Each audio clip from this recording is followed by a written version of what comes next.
గయ్యాళి కోడళ్ళు. జానకిపురం అనే ఊర్లో సుందర్రావు వ్యవసాయం చేసేవాడు. అతనికి 4 కొడుకులు. ఆ ఊర్లో అతనికి కొన్ని ఎకరాల పంట భూములు, పాడి పశువులు ఉన్నాయి. కొడుకులందరూ చదువుకొని ఉద్యోగ వ్యాపారాల్లో స్థిరపడ్డారు. సుందర్రావు భార్య పేరు రమాదేవి. తనకి భర్తే దైవం. కొడుకులందరికీ పెళ్లిళ్లు జరగ్గానే ఒక్కొక్కరిగా వేరు కాపురం పెట్టేశారు. సుందర్రావు చిన్న కొడుకు ప్రవీణ్ మాత్రం తన తల్లిదండ్రుల్ని చూసుకుంటూ అదే ఊర్లో వాళ్ళింట్లోనే ఉంటున్నాడు.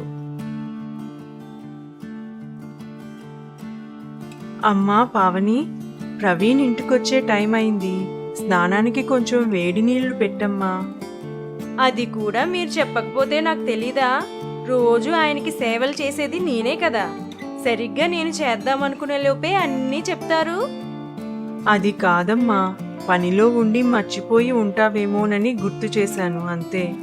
అయినా పెళ్లి చేశాక వాడి బాధ్యతంతా నువ్వే చూసుకుంటున్నావని నాకు తెలీదా? అవునవును, మీకన్నీ తెలుసు. ప్రవీణ్ వచ్చాడు, అన్నం పెట్టమ్మా. బయటకు వెళ్తున్నాడు, ఎదురెళ్ళమ్మా. ప్రవీణ్కి ఏం కావాలో చూడమ్మా అని అన్నీ చెప్పడం దేనికో నాకు తెలీదా? అమ్మో, మా అమ్మకి నేనంటే ఎంత ప్రేమో అని ఆయన అనుకోవాలనే కదా ఈ వేషాలన్నీ. వేషాలు వేయాల్సిన అవసరం నాకేంటమ్మా? వాడు నా కొడుకు. అందరు కొడుకులు ఎవరి దారిన వాళ్ళు వెళ్ళిపోయారు. నాకేం కర్మో, ఇలా స్వేచ్ఛ లేకుండా పోయింది.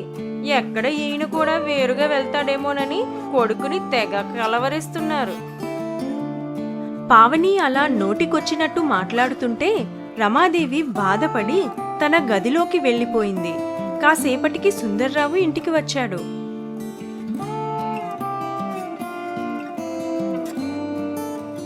ఏమైంది రమా, దిగులుగా కనిపిస్తున్నావు? ఒంట్లో బాలేదా? అదేం లేదయ్యా, మనసేం బాలేదు. ఏమైంది? మనసులో బాధ చెప్పుకుంటే తగ్గిపోతుంది. ఏం చెప్పాలయ్యా, అందరూ నీకే 4 కొడుకులు, నీ అంత అదృష్టవంతులు ఎవరుంటారు అనేవారు. అలాంటిది ఎవరి దారిన వాళ్ళు వెళ్ళిపోయారు. చిన్నోడైనా కళ్ళ ముందు ఉన్నాడని కాస్త సంతోషపడ్డాను. కానీ పావనికి మనతో కలిసి ఉండటం ఇష్టం లేదు. ఈ రోజుల్లో అందరూ అలానే ఉన్నారు రమా. మనం కలిసి ఉండడానికి గొడవలు పడేవాళ్ళం. ఇప్పుడు విడిపోవడానికి గొడవలు పడుతున్నారు. అది వాళ్ళ తప్పు కాదు. కాలంతో పాటు మనం కూడా మారాలి. అదే మంచిది. అయితే ప్రవీణ్ని కూడా వేరుగా పంపించేయాలా? అది వాడిష్టం. వాళ్ళ ఆలోచన ఏదైనా మనం అడ్డుపడకపోవడం మంచిది. మనం అప్పుడప్పుడు వెళ్ళి చూసి వస్తే సరిపోతుంది. వాళ్ళు ఎక్కడున్నా వాళ్ళ సంతోషమే కదా మనకు కావాలి. అంటే తల్లిదండ్రులుగా మన హద్దు ఇంతవరకేనా? బిడ్డలుగా వారిని ఎంతవరకు ప్రేమించాలో అది కూడా వాళ్ళే నిర్ణయిస్తారా? రమా, ఇవన్నీ కాదు. నీకు నేనున్నాను. ఇక దేని గురించి ఆలోచించకుండా ప్రశాంతంగా ఉండు. నేనున్నానని ధైర్యం చెప్పిన సుందర్రావు నెల తిరగకుండానే చనిపోయాడు.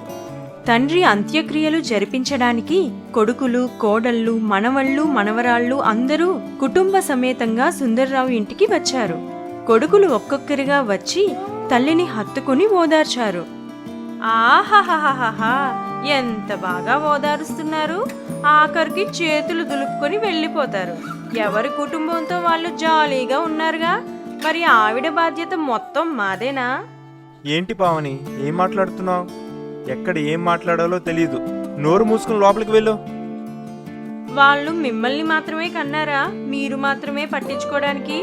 ఆస్తుల్లో సమాన వాటాలు కావాలిగా. మరి తల్లిని చూసుకోవాల్సిన బాధ్యత మాత్రం మీకేనా పట్టింది? నోరు మూసుకొని ముందు లోపలికి వెళ్ళు. ఆ దెబ్బకు అక్కడ కొంత నిశ్శబ్దం చోటు చేసుకుంది. పావని సణుగుకుంటూ లోనికి వెళ్ళిపోయింది. రమాదేవి తన భర్త ఫోటో ముందు కూర్చొని ఏడుస్తూ ఉంది. ఇన్నేళ్లుగా ఎప్పుడూ నా పక్కనే ఉన్నావు కదయ్యా. ఒక్కసారిగా ఒంటరిదాన్ని చేసి వెళ్ళిపోయావు. ఎవరున్నా లేకపోయినా నాతో నువ్వుంటావనుకున్నాను. కానీ అందరూ నా పక్కనే ఉన్నా నువ్వు లేకపోయేసరికి నాకు ఎవరూ లేరనే అనిపిస్తుంది. నేను నీ దగ్గరకు వచ్చేస్తాను అంటూ రమాదేవి తన భర్త ఫోటోను హత్తుకుని మౌనంగా రోదిస్తుంది. ఇంతలో పెద్ద కోడలు సుగుణ ఇలా అంది, పావని చెప్పిన దాంట్లో తప్పేమీ లేదు. ఇక మామయ్య ఎలానూ లేరు కాబట్టి అత్తయ్య బాధ్యత మనందరిది. ఆమెకి ఇష్టమైతే మనందరి దగ్గర తలో 3 నెలలు ఉంటే సరిపోతుంది. ఈ ఐడియా బానే ఉంది, నాకేం అభ్యంతరం లేదు.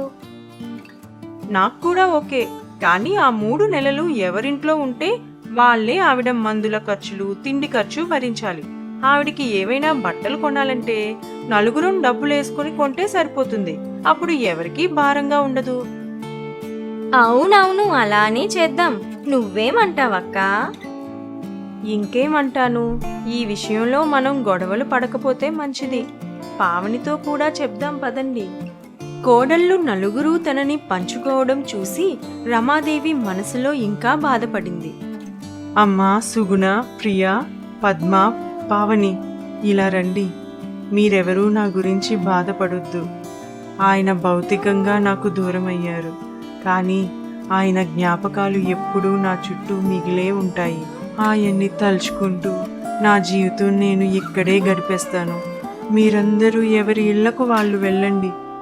అమ్మా పావని, నువ్వు కూడా నీ భర్తని తీసుకుని నీకు నచ్చిన చోటుకి వెళ్ళు అని చెప్పి రమాదేవి తన గదిలోకి వెళ్ళిపోయింది. కొడుకులందరూ వాళ్ళమ్మకి నచ్చచెప్పే ప్రయత్నం చేశారు. మరి రమాదేవి ఏం నిర్ణయించుకుందో తరువాయి భాగంలో చూద్దాం. ఈ కథపై మీ అభిప్రాయాల్ని కామెంట్స్లో తెలియజేయండి. మా ఛానల్ని సబ్స్క్రైబ్ చేసి మమ్మల్ని సపోర్ట్ చేయండి. దయగల భార్య. కుమార్ ఒక సాఫ్ట్వేర్ కంపెనీలో పనిచేస్తున్నాడు. అక్కడే తనతో పాటు పనిచేస్తున్న ప్రీతితో ప్రేమలో పడ్డాడు. ప్రీతి తెలివైంది, ఇంకా అందం, చలాకీతనం అన్నీ కలగలిపిన అమ్మాయి.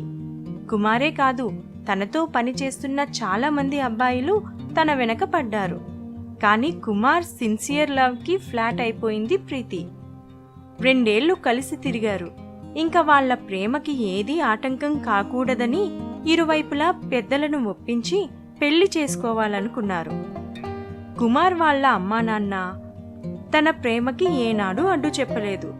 ప్రీతి కూడా వాళ్ళకి బాగా నచ్చింది. అందుకే వెంటనే ఓకే చెప్పేశారు.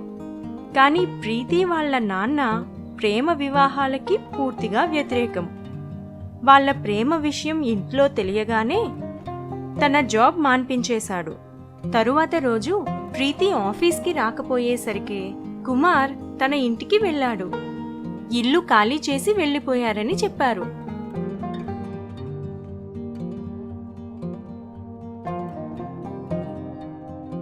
ఎరా కుమార్, ఏంటి సైలెంట్గా కూర్చున్నావు? ప్రీతి ఏంటి 2 డేస్ నుండి ఆఫీస్కి రావట్లేదు? ఏమైనా గొడవ పడ్డారా? లేదు, మా లవ్ మ్యాటర్ వాళ్ళ ఇంట్లో చెప్పింది. ఆ తర్వాత నుండి తనతో మాట్లాడలేదు. ఇల్లు కూడా ఖాళీ చేసి వెళ్ళిపోయారు. ఏం చేయాలో అర్థం కావడం లేదు. నువ్వేం టెన్షన్ పడకురా, స్వాతికి చెప్తాను. తను ఎలా అయినా తనని కాంటాక్ట్ చేయడానికి ట్రై చేస్తుంది. ప్రీతి లేకపోతే నేను బ్రతకలేనురా. అలా ఏం జరగదురా, నువ్వేం ఆలోచించకు. మేమందరం ఉన్నాం కదా, మేము చూసుకుంటాంలే. ఎలా అయినా ప్రీతిని నీకిచ్చి పెళ్లి చేస్తాం. ఆ తరువాత కుమార్ ఫ్రెండ్స్ ప్రీతి కోసం తనతో మాట్లాడాలని, తను ఎక్కడుందో తెలుసుకోవాలని ఎంతో ప్రయత్నించారు. మొత్తానికి బెంగుళూరులో ఉన్న తన పిన్ని ఇంటిని వెతుక్కుంటూ వెళ్లారు. వాళ్ళకి అక్కడ ఒక షాకింగ్ న్యూస్ తెలిసింది. ఆ విషయం కుమార్కి ఎలా చెప్పాలో వాళ్ళకి అర్థం కాలేదు. ఎరా మదన్, నువ్వు అసలు ఫ్రెండ్వేనా? ప్రీతి గురించి నేను ఇంత టెన్షన్ పడుతుంటే మీరందరూ బెంగళూరుకి, గోవాకి ట్రిప్పులు ప్లాన్ చేసుకుంటున్నారా? ప్రీతితో మాట్లాడి 2 వారాలైంది. అసలు నా గురించి నీకు కొంచెమైనా బాధ ఉందా? ప్రీతికి పెళ్ళైపోయిందిరా. ఇప్పుడు తను లండన్లో ఉంటుంది. ఆ మాట వినగానే కుమార్ నోట్లో నుండి ఒక్క మాట కూడా రాలేదు. తనేమైపోతాడో అని మదన్ చాలా బాధపడ్డాడు. మదన్ కుమార్ ఇంట్లో వాళ్ళకి కూడా విషయం చెప్పాడు.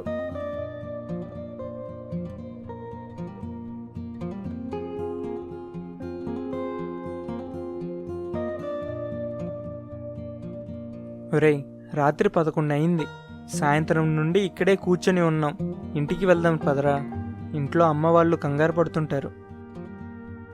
మదన్ ఎంత మాట్లాడుతున్నా కుమార్కి ఆ మాటలేవి వినబడటం లేదు.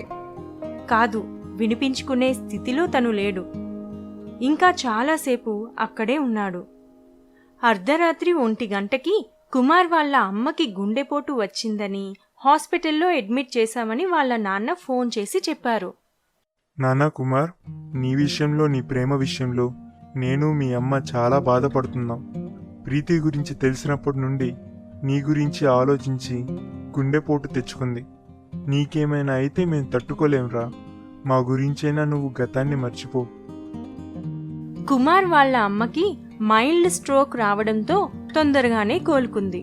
ఆ తరువాత కుమార్ కూడా తన వల్ల కానీ తన ప్రేమ వల్ల కానీ వాళ్ళకి ఎటువంటి బాధ ఉండకూడదని అన్నీ మర్చిపోయినట్లు నటిస్తూ అందరితో మెలిగేవాడు. అలా కొన్నేళ్లు గడిచిపోయాయి. కుమార్కి ఎన్ని సంబంధాలు చూసినా ఏదో ఒక వంక పెట్టి ప్రతి ఒక్కరికి నో చెప్పేవాడు. ఇక కుమార్ వాళ్ళ అమ్మ మళ్లీ దిగులుతో మంచం పట్టింది. తన తల్లి కోసమైనా పెళ్లి చేసుకోవాలని ఆఖరుగా వచ్చిన సంబంధాన్ని ఓకే చేశాడు. వెంటనే వాళ్ల పెళ్లి కూడా జరిగిపోయింది.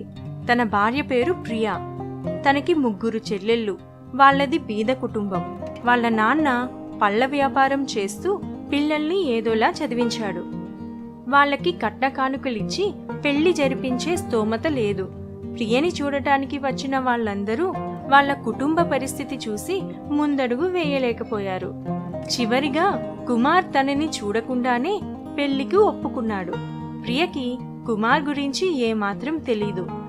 ఆస్తి పరపతి చూడకుండా తనని పెళ్లి చేసుకోవడానికి ఒప్పుకున్నారని మొదటి నుండే అతని పట్ల ప్రేమాభిమానాలను పెంచుకుంది. పెళ్లి జరిగిన తరువాత, చూడు, మా అమ్మా నాన్నల కోసమే నేను నిన్ను పెళ్లి చేసుకున్నాను. ఈ ఇంట్లో నీకు ఏ లోటు ఉండదు. నువ్వు ఈ ఇంటికి కోడలివే అంతే. కానీ నా భార్య స్థానంలోకి ఎప్పటికీ నువ్వు రాలేవు. ఆ మాటలు వినగానే ప్రియకి ఏ సమాధానం చెప్పాలో తెలియలేదు. ఇప్పుడిప్పుడే ఒక భారం తీరిందని సంతోషపడుతున్న వాళ్ళ అమ్మానాన్నలకి తను మళ్లీ భారం కావాలని అనుకోలేదు. తన భర్తకి దూరమైతే తరువాత తన చెల్లిళ్ల పెళ్లిళ్ళు జరగడం కష్టమని అన్ని విధాలా ఆలోచించుకుని మౌనంగా ఉండిపోయింది.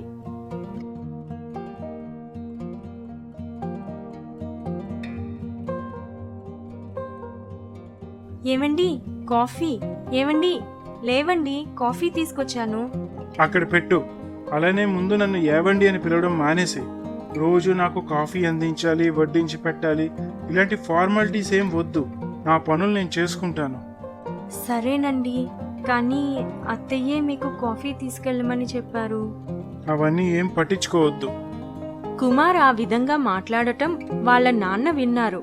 కుమార్ ఆఫీస్కి వెళ్ళాక కోడలిని కూర్చోబెట్టి కుమార్ గతాన్ని, తన ప్రేమని అంతా పూర్తిగా ప్రియకి చెప్పారు. ఆ విషయాలన్నీ తెలిసి ప్రియ కూడా బాధపడింది. పెళ్లి జరిగితేనైనా వాడు అన్నీ మర్చిపోయి మామూలు మనిషి అవుతాడేమని అనుకున్నాను. కానీ వాడు నిన్ను కూడా బాధ పెడతాడని ఊహించలేదు. నన్ను క్షమించమ్మా. కొడుకు మీద ప్రేమతో నీ జీవితాన్ని నాశనం చేశాను. ప్రియకి అన్నీ తెలిసినా అదే తన తలరాత అనుకుని అన్నిటికీ తల వంచింది. 2 ఏళ్లు అలా గడిచిపోయాయి. ఒకరోజు కుమార్ ఇంకా తన ఫ్రెండ్ ఆఫీస్ నుండి బైక్ పైన వస్తున్నప్పుడు బైక్ యాక్సిడెంట్ అయ్యి ఇద్దరికీ బాగా దెబ్బలు తగిలాయి. కుమార్ కాలుకి చేతికి పిండి కట్టు వేశారు. డాక్టర్ తనని కొన్నాళ్ల పాటు బెడ్ రెస్ట్లో ఉండాలని చెప్పారు. ప్రియా తన భర్తని ఆ పరిస్థితిలో చూసి చాలా బాధపడింది. తను తొందరగా కోలుకోవాలని పూజలు చేసింది. రాత్రి పగలు కంటికి రెప్పలా తనని చూసుకుంది. కుమార్ తక్కువ కాలంలోనే పూర్తిగా కోలుకున్నాడు. నానా కుమార్, ప్రియా లాంటి అమ్మాయిని బాధ పెట్టుకురా. తను నీ జీవితంలో రావడం నీ అదృష్టం. తను నీ గురించి పూర్తిగా తెలిసినా ఇప్పటికీ నిన్ను వదలాలనుకోవడం లేదు. నీ జీవితంలో 2 ఏళ్లు నువ్వు కలిసి తిరిగిన అమ్మాయిని నువ్వు మర్చిపోలేకపోయావు. మరి నిన్ను కళ్ళ ముందే చూస్తూ నీ ప్రేమను పొందలేక తనెంత బాధను అనుభవిస్తుందో ఒక్కసారైనా ఆలోచించావా? ఎప్పుడూ ప్రీతి గురించే ఆలోచిస్తూ మనసంతా తననే నింపుకుని జరిగిన దానినే తలుచుకుని బాధలో మిగిలిపోయాడు కుమార్. ప్రీతి ఎక్కడో దగ్గర హ్యాపీగానే ఉండాలని మనసులో కోరుకుని తన భార్య వైపు చూశాడు. ఎప్పుడూ తన గురించి ఆలోచించకుండా నిత్యం తన భర్త గురించే తప్పిస్తూ తన జీవితాన్నే అంకితం చేసిన తన భార్యని ప్రేమగా హత్తుకున్నాడు. ఆ విధంగా వాళ్ళు సంతోషంగా కలకాలం జీవించసాగారు.